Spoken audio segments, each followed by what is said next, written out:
चलो चलो रे माया बहिनी के संग, जगावो अपन के स्वाभिमान।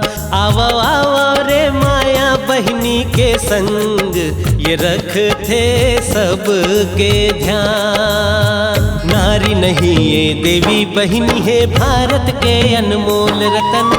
नारी नहीं ये देवी बहिनी है भारत के अनमोल रतन, है भारत के अनमोल। सब जाति के बने उद्धारक हो, सब जाति के बने उद्धारक आए हैं देखो बहिनी हो। जगावो अपन के स्वाभिमान हो, जागो जागो रे व्यापारी और किसान, जगावो अपन के स्वाभिमान।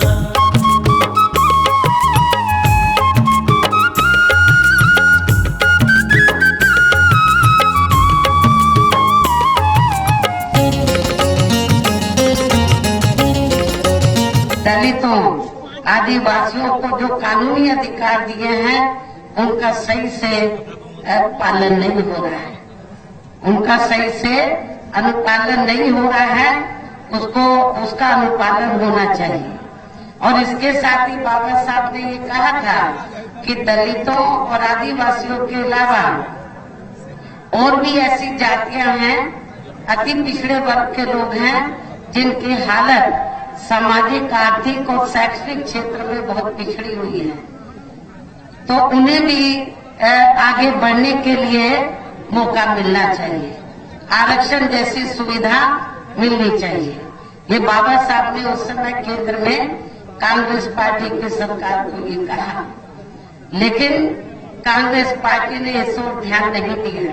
बाबा साहब ने कहा कि आप कमीशन बैठाएं और रिपोर्ट लीजिए, इनको भी आप अधिकार दीजिए आगे बढ़ने का, अति पिछड़े वर्ग के लोगों को। लेकिन कांग्रेस पार्टी ने इस ओर ध्यान नहीं दिया। दलितों और आदिवासियों को जो कानूनी अधिकार दिए थे उसका भी अनुपालन ठीक ढंग से नहीं किया, रिजर्वेशन का पूरा फायदा इन लोगों को नहीं दिया। तब फिर बाबा साहब डॉक्टर अम्बेडकर ने दुखी होकर इन वर्गों के हितों में, खासकर दलितों, आदिवासियों व अन्य पिछड़े वर्गों के लोगों के हितों में, फिर परम पूज्य बाबा साहब डॉक्टर अम्बेडकर ने अपने कानूनी मंत्री पद से इस्तीफा देकर अपने देश के इन वर्गों के लोगों को ये कहा कि मैंने भारतीय संविधान में तो आपको कानूनी अधिकार दे दिए हैं, लेकिन कांग्रेस या इनके चाचा भतीजों की पार्टियों की सरकारों में आपको इनका पूरा लाभ नहीं मिल सकता। इसलिए आप लोगों को तो आपस में भाईचारा पैदा करके संगठित होकर अपनी एक पार्टी बनानी चाहिए और उस पार्टी के माध्यम से केंद्र और राज्यों की सत्ता में आकर आप लोगों को कानूनी अधिकार, अपने लोगों को उसका अनुपालन पूरा कराना चाहिए अधिकारों का। ये बाबा साहब डॉक्टर अम्बेडकर ने इस्तीफा देने के बाद अपने लोगों को ये कहा।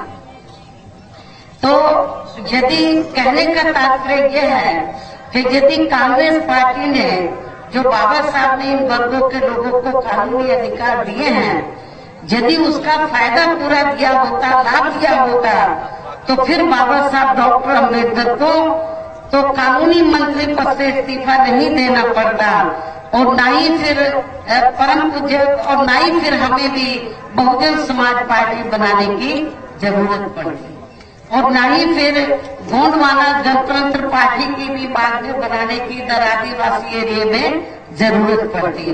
तो इसलिए मैं आपको ये कहना चाहती हूँ कि लंबे अरसे तक तो कांग्रेस पावर में रही, लेकिन दुख की बात यह है कि इस दौरान यहाँ सभी और भी पार्टियां रही। आजादी के बाद लंबे अरसे तक कांग्रेस रही, उनके चाचा भतीजों की भी पार्टियां केंद्र और राज्यों में सत्ता में रही।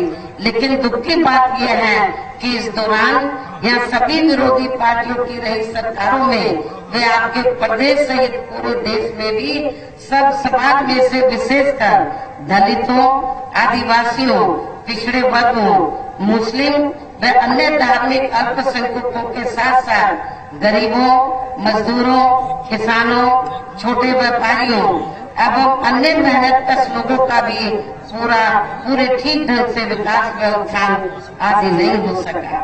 जिनकी सरकारों की नीतियों व कार्यशैली को अब इन्हें और ज्यादा आजमाने की जरूरत नहीं है। और मैं आपको बता रही थी कि इस मामले में मैं खासकर यहाँ दलितों, आदिवासियों व अन्य पिछड़े वर्गों के लोगों को ये भी बताना बहुत जरूरी समझती हूँ कि इन्हें परम पूज्य बाबा साहब डॉक्टर भीमराव अम्बेडकर के कड़े संघर्ष एवं अथक प्रयासों से भारतीय संविधान के तहत मिले कानूनी अधिकारों में से खासकर सरकारी नौकरियों में जो आरक्षण की सुविधा मिली है, तो उसे भी यहाँ शुरू से ही इन वर्गों के प्रति हीन व जातिवादी मानसिकता रखने वाली सभी विरोधी पार्टियों की रही सरकारें प्रभावहीन बनाने में तथा इसे अब धीरे धीरे खत्म करने की भी पूरी कोशिश में लगी हुई है। यही मुख्य वजह है कि देश में आजादी के बाद व शुरू में केंद्र में अधिकांश राज्यों में भी काफी लंबे समय तक सत्ता में आसीन रही कांग्रेस पार्टी ने और अब पिछले कुछ वर्षों से केंद्र व काफी राज्यों में भी बीजेपी व अन्य विरोधी पार्टियों की भी रही सरकारों ने इनका आरक्षण का कोटा अभी तक भी पूरा नहीं किया है। पदोन्नति में आरक्षण को तो इन्होंने मान्य कोर्ट की आड़ में काफी हद तक खत्म ही कर दिया है और इस मामले में लगभग यही खराब स्थिति हमें यहाँ के छत्तीसगढ़ स्टेट में भी देखने के लिए मिल रही है। इसके साथ ही अब इन वर्गों के लोगों को प्राइवेट सेक्टर में आरक्षण दिए जाने की व्यवस्था किए बिना ही केंद्र व राज्यों में भी ज्यादातर सरकारी कार्य या प्राइवेट सेक्टर के जरिए देश के अधिकांश बड़े बड़े पूंजीपतियों व धन्ना सेठों को ही दिए जा रहे हैं, जिसके कारण अब पूरे देश में इन वर्गों के लोगों को आरक्षण का बहुत कम ही लाभ मिल पा रहा है और इससे अब पूरे देश में दलितों व आदिवासियों के साथ साथ अन्य पिछड़े वर्गों को भी काफी ज्यादा नुकसान हो रहा है। जबकि अन्य पिछड़े वर्गों के लोगों को ये मालूम होना चाहिए कि इन्हें मंडल कमीशन की रिपोर्ट के तहत आरक्षण की ये सुविधा केंद्र में कांग्रेस पार्टी की रही सरकार में नहीं मिली है।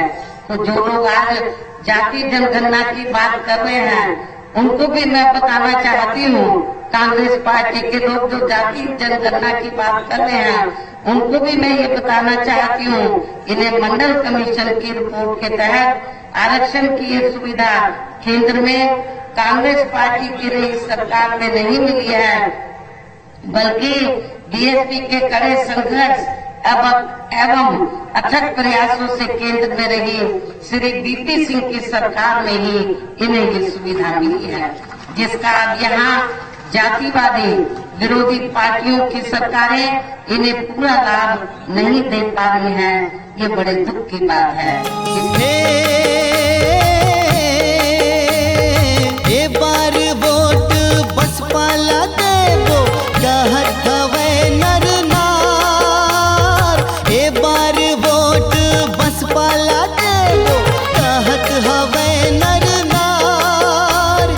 अब हमर छत्तीसगढ़ में होई बसपा के सरकार।